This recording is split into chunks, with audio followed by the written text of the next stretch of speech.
Welcome back, everybody, to the KC Sports Report. I'm your host, Michael Darcy, and today I have the great pleasure to be joined by my good friend, Kyle Collier. He is the producer of the program on Sports Radio 810 WHB, and today we're going to talk a little Chiefs defense because the Chiefs are going to have a very interesting defensive look this year, a bunch of new draft picks, a bunch of guys they brought in free agency, and we actually heard from Dave Merritt, the cornerbacks coach, and I believe we also heard from Steve Spagnuolo yesterday.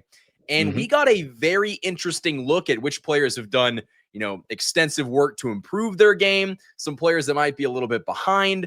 And one of the things that stuck out from Dave Merritt talking is he said that even after the addition of signing Christian Fulton, who I thought was going to allow Trent McDuffie to move back inside, Trent McDuffie is apparently still their number one outside corner. And Kyle, I want to get your thoughts on that. Yeah, it's now, if we were to lay it all down and say, hey, game's on the line, which corner do you want to cover the other team's best receiver? Yeah, I'm still going to go McDuffie, even if the other guy is 6'4" T. Higgins and it's, lining up against 5'11" or 6 foot or however tall McDuffie is. I'm still going to go with McDuffie. But for the team this year, moving McDuffie to where he excels, where he is a star, where he will 99% of balls thrown his way in the slot. If he's covering a guy in the slot, he's going to knock those down or not allow the receiver to have a chance at that catch. That's where he excels. It's in the slot. I guess that's a little worrisome because when he says something like that, it makes me think that they're not too confident in Joshua Williams, Jalen Watson, or maybe Christian Fulton. It doesn't look as good as they thought he would. It's definitely worrisome. And what I certainly don't like is Shamari Connor, who I think is better as a safety. He got exposed last year. There's no two ways about it. Shamari Connor is best when I think he's playing as a safety. He's up in the box and he's not a real great cover guy. I think he's a good tackler. He had moments last year where he missed, and I'll just leave it at that. He got overexposed last year. A lot. But move McDuffie. Just move McDuffie to where he excels from year 1 to year 2, and I can't believe it, but McDuffie's in year 4 now, I think, which is just is wild. That contract's going to come soon. I know, and for his sake, I'm sure McDuffie would love to play a little bit more outside corner because I think the outside corners they get the bigger paychecks. But McDuffie is still, just without a doubt, an absolute stud. So wherever he plays, I'm going to feel confident. But if he's on the outside, then I am not as confident in whoever is going to be covering that slot, or Jalen Watson, Joshua Williams, Christian Fulton, like I said. So it's something to monitor, Yeah, no, absolutely. And I think that if we're just talking about how the secondary is going to shape up, Trent McDuffie has to be a dog. If he's not a dog, you're going to have a problem because he's, kind of the glue that holds it together. And, we kind of heard from Dave Merritt also that Noah Williams, the 3rd round pick, is kind of struggling and his head's spinning a little bit. And that's something that, I don't want to say that I'm worried about because it's still OTAs, but OTAs is that period where you throw a lot at rookies to see if they can handle it. And I think that, Williams is one of those guys that athletically has all the talent in the world. He is going to be, very similar, I feel like, to L'Jarius Sneed, someone that can, pick off the quarterback, someone that is going to constantly be around the football, maybe hopefully a little bit better of a Marcus Peters. But I do think that, he is going to play some role on this team, assuming that he can get the playbook down. Yeah. And Spagnuolo did, come out and just admit, Noah Williams didn't have the greatest day, but I'm not too worried about that. Dave Merritt is somebody that I will worry about when he eventually gets a decent defensive coordinator job. They've been outstanding at developing secondary guys, so I'm not worried about if Noah Williams is struggling right now. The only really things that I kind of am worried about is we already talked about Shamari Connor and the cornerback room, but just with the safeties, you kind of brought it up to me before we started. Brian Cook kind of taking over that Justin Reed role. I don't really like hearing that. Jaden Hicks. Now I'm excited about Jaden Hicks, but still a young player.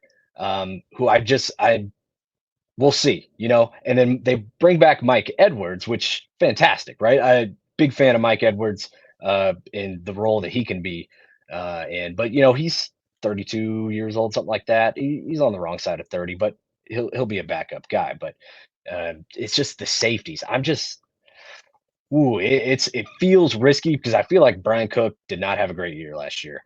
Um, didn't really have a great playoff performance either, especially. Um, Justin Reed will be a big loss, and I think that loss will be felt if you're asking Brian Cook to assume all of Reed's duties. Definitely something to monitor, and something that is high on my list of worries is the safeties. I'm so glad that you mentioned that because how you go from Justin Reed to Brian Cook, I mean, that downfall is going to be studied. Like there is a big talent disparity in those two players. And I'm not saying that Brian Cook couldn't be serviceable, but to go from someone that was your vocal on the field leader, someone that Hmm. kind of controlled that back end of the defense, to Brian Cook, who, I mean, if you want to go through his regular season performances, not great. He didn't look great against Buffalo. I know he had a pick in the Super Bowl, but we kind of try to block that game out of the memory. So, like, who really cares about what happened in the Super Bowl? But I feel like, one of the things that Merritt said about that safety room is that it's going to be a lot quieter because Justin Reed was that vocal guy. And it's going to be kind of odd to not have that because, we went from Tyrann Mathieu to Justin Reed. And the fact that now Brian Cook is potentially that guy. If I knew that Brian Cook was going to be the replacement to Justin Reed, we definitely should have drafted a safety. And why Yeah. did you get Jaden Hicks? Like, I thought Jaden Hicks was the guy that you felt confident in replacing Reed. Yeah, yeah, no, I'm in total agreement, and one other thing that I'm probably leaving out is, yeah, Brian Cook, was kind of in that free safety ball hawk role last year, while Justin Reed, we know, is more of the physical guard, the physical tight ends, get in the box, make tackles. Brian Cook may be better at that role. We just really haven't seen him in that yet. Um, so maybe Brian Cook was playing out of position last year. We'll see. It's possible. It's possible. But yeah, yeah, I'm worried. I'm worried. Well, and you kind of have to be because even last year there were moments where it's like Justin Reed, can you guard a tight end? Like, is this Yeah, something that you can do? And that was Justin Reed. And if Brian Cook is given that same responsibility, that same workload, is it going to be a worse result? Is it going to be a better result? Like, I can still see Brian Cook in my mind getting mossed in that AFC Championship game for the touchdown. Like, he did not have a good game. And again, one game doesn't define someone's performance, but last year was not a glowing endorsement of Brian Cook. And, we kind of have to fall back on the inspags we trust. We trust Dave Merritt to develop these guys. But at yeah, the same time, we also had to play Najee Johnson last year, and we saw how that's that right. worked out. And Najee Johnson and Chamari Connor, low-key had a Jordan Pippen of just selling games towards the end. Like there Yeah, was a stretch where it was like, oh my God, like this is brutal. yeah, yeah, yeah. And you've had me and our mutual buddy Covell on this show before, and just Covell and I just watching games at the same time. We'll be texting back and forth, and it'll just be one word: Cook. You know, Covell just sent me a text, Cook, because Brian Cook, forgot to cover somebody or left a tight end roaming free. Um, yeah, it was a constant theme last year. You're absolutely right. Um, but we'll see. Now, and you bring up the Honey Badger and Justin Reed. Both those guys, when immediately when they got to town, we're like, all right, those dudes are basically an extension of the coaching staff. Those are two captains. Those are two leaders who are going to come in the locker room. I don't see that in this secondary right now. Everybody they got are quiet dudes, and I'm not saying that there's anything wrong with that. I'm not in that locker room right now. Your vocal leaders are in the linebacking core and on the defensive line. So the secondary is they're young, and it's definitely something to monitor. With the exception of Mike Edwards, who's the vet. But the other guys, they're young, unproven. Besides Trent McDuffie, so we'll see. There could be some rough patches early in the season, but I think we've seen with a Spags defense, they usually take 5, 6, 7, 8 weeks to really find their groove, and hopefully it works out for the best. We'll see. I think the hope is that the defense and specifically the cornerbacks are so good that it kind of masks the safety play a little bit because I don't think you're going to get the same level of safety play that you did last year, unless Hicks just absolutely balls out and takes that next Yeah. step. And there is It a turns out he's strong a stud. possibility. Right. Yeah, I mean, that could absolutely happen. But again, it is a gamble. And it's something that, when you don't have a proven leader in your secondary outside, I guess a proven leader in your safety room when you've had two great leaders before, it is a little bit of a reason to worry. But before we go any further, guys, I want to give a huge shout out to the sponsors of this channel all off season long. The Hollywood Casino at Kansas Speedway is the place to be. With over 1,500 slot machines, 35 table games, 4 restaurants, and a new ESPN Bet sportsbook, there are plenty of ways to find your fun. For more chances to win, follow them on social media on Facebook, Instagram, and X. Must be 21. Gambling problem? Call 1-800-GAMBLER. At Rice Real Estate Group, they're more than just a real estate team. They're a full-service partner in residential, commercial, and investment properties. They specialize in guiding clients through every stage, from the buying and selling process to handling complex, short sale situations with ease. Their passion lies in the personal one-on-one care they bring to every client relationship, ensuring each experience is tailored, smooth, and successful. Here it's all about building trust, delivering expertise, and ensuring every client feels valued throughout their journey. For more information, call Marla Rice at 816-819-9333. Huge thanks to the sponsors that support this channel all off season. But Kyle, getting back into it, we addressed the safeties and the secondary. Going over to the linebacking core, I actually feel like the Chiefs have maybe the best linebacking core that they've had in quite some time. They just brought back Nick Bolton. It kind of felt like at one point it was either Nick Bolton or Justin Reed. And of course they picked Nick Bolton. But how much do you think, I guess the front four and the linebacking core is maybe going to alleviate some of the pressure off of the secondary? Yeah, that's a great question, and I think it has to happen. 2 years ago, the Chiefs were number 2 in sacks in the league, right behind Philadelphia. And then this year they were bottom of the heap. They were 27, something like that. Bottom 10, we'll say that.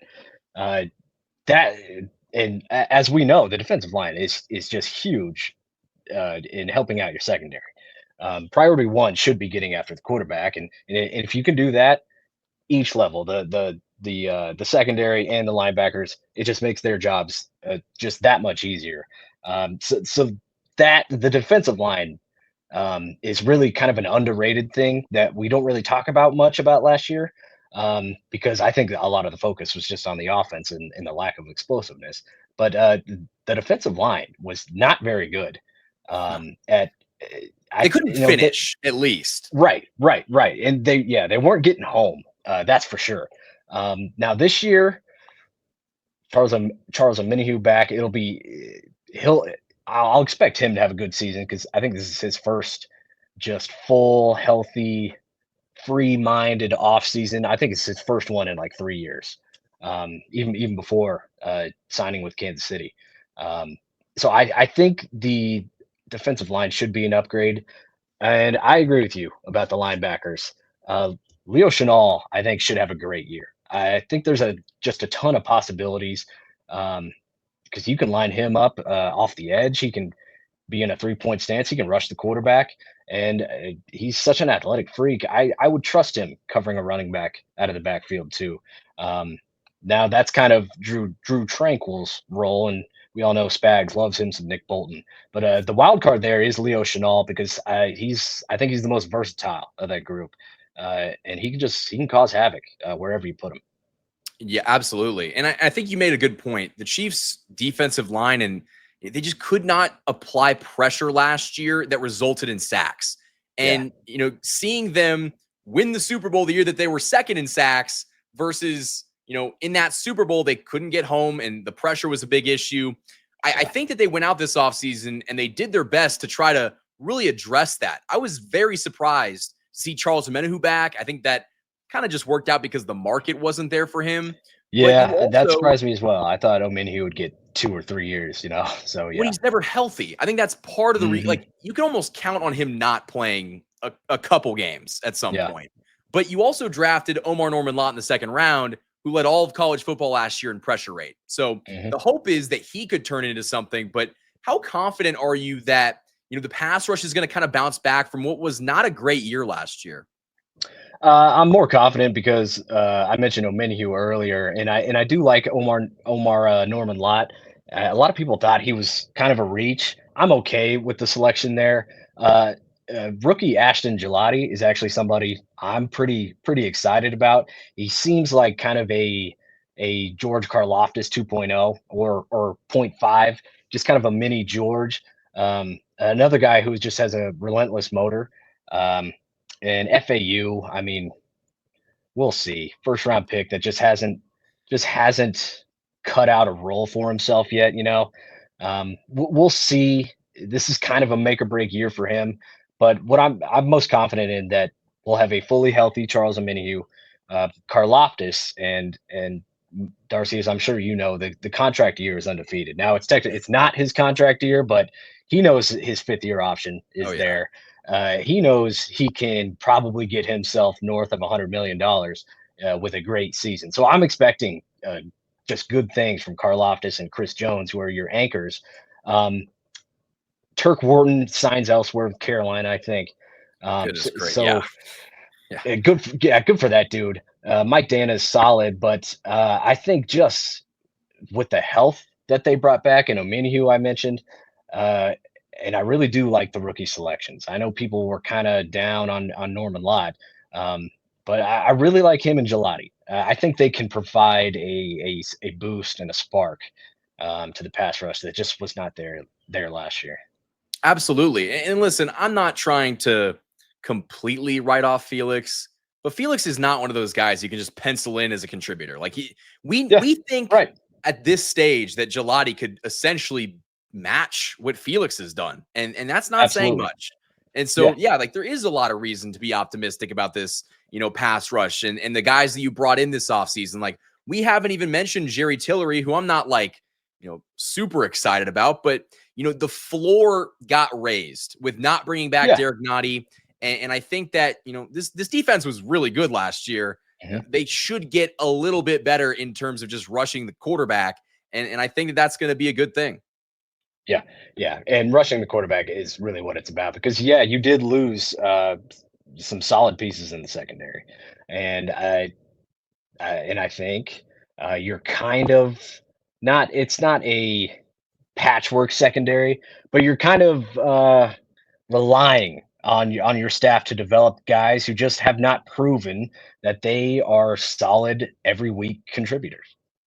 No, Besides no, like, McDuffie. yeah. And and that's and why, like, Jalen Watson, and I want to yes, mention him too. I keep forgetting him, but Jalen which, Watson, it's just so quiet, so I always forget about him. But he's been yeah, solid, minus the injury issues last year. So is he in a contract year? Jalen Watson, that's a great He might question. be. Because and then that was another thing why it was such a great pick to select Noah Williams in the third. You're kind of running out of years left in your secondary. Like a lot of these guys, I don't think have much time left. Yeah, and I'm looking at Spot Track right now, and yeah, you're right. This is the final year of Jalen Watson as well. He was part of that draft class with McDuffie, I'm pretty sure, 2022 or 2021, maybe it was. Um, but yeah, it feels like, and Noel Williams you bring up, yeah, that's gonna have to be a guy that works out, especially if you plan on walking on Jalen Watson. And we have not seen Brett Beach pay any assets or any real dollars for corners. No. McDuffie will be the first time if he extends McDuffie at 20 plus 25 million a year. Um, that would be without a doubt the biggest investment he's put into the cornerback room. Besides when he spent a first round pick on Trent McDuffie. Other than that, it's been third rounders, fourth rounders, fifth rounders that you've coached up. That's a If you can do it, then you're doing it right because you're keeping your defense cheap. You've got cheap talent to support your offense, who's got big money on the offensive line and certainly big money at the quarterback position. So that's the right way to do it, but it's a hell of a lot more risky. When some teams like they're like for the Royals before you develop Bubich and I guess Noah Cameron at this point, they Yeah. couldn't really develop starting pitching at all, and that's why they went out and they signed Lugo and they signed Waka. the Chiefs have always been very good at developing corners. So what's the point in spending big time money? Now, obviously, when you have that outlier who's Trent McDuffie, you got to pay that guy.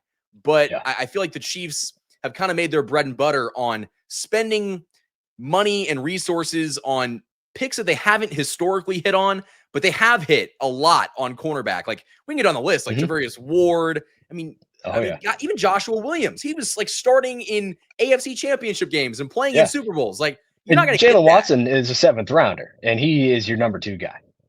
And he's been Like, really good. yeah, he's been great. When healthy, he's been Yeah.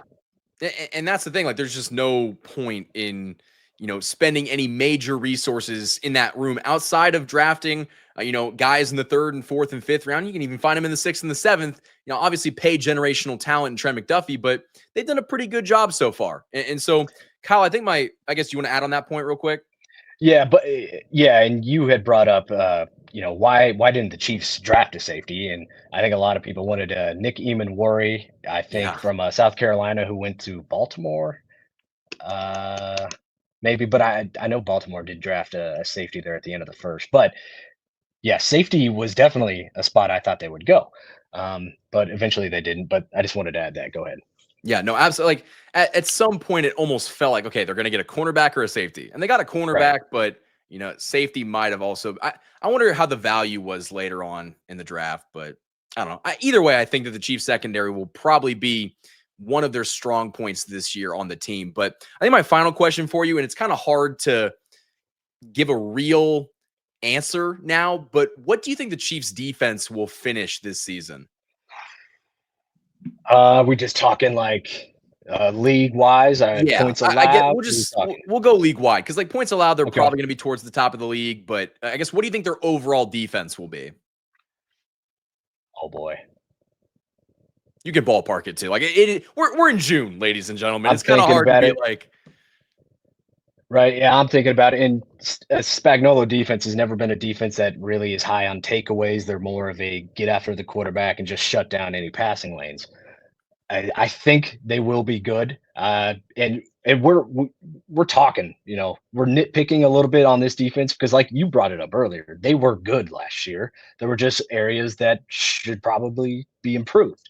Um, but overall, they won't be high in takeaways. The sack numbers have to improve, and I think if they can go from wherever they were, 28th, 27th, if they can move up even to the middle of the pack and just rushing the passer, then I think you have a top 10, top 8 defense on your hands for sure. I think they hopefully if everything goes well, they should be a top 5 unit. I think if they're outside of the top 10, that Chiefs offense better be humming because if they're not, Right. this team is not going to be very good. Like this team has relied on the defense over the past couple of seasons, and it's why Certainly. they've been able to get to the Super Bowl. If they don't have a top 10 defense, it's going to be tough. Right. Yeah, so it should be very interesting though to watch, how this ends up progressing through the offseason. Maybe we get a training camp guy that absolutely shows out and we think, oh, Hicks is our new starting safety. Like this is the guy that we think can be the replacement to Justin Reed. Hopefully everybody just develops great and the Chiefs defense will be, top 5. But, we're going to have to just wait and see. My final question for you, Kyle, is where can the people find your stuff? Find me on Twitter/X at Kyle Collier _810. And then listen to the program with Soren Petro weekdays 2 to 6 on Sports Radio 810.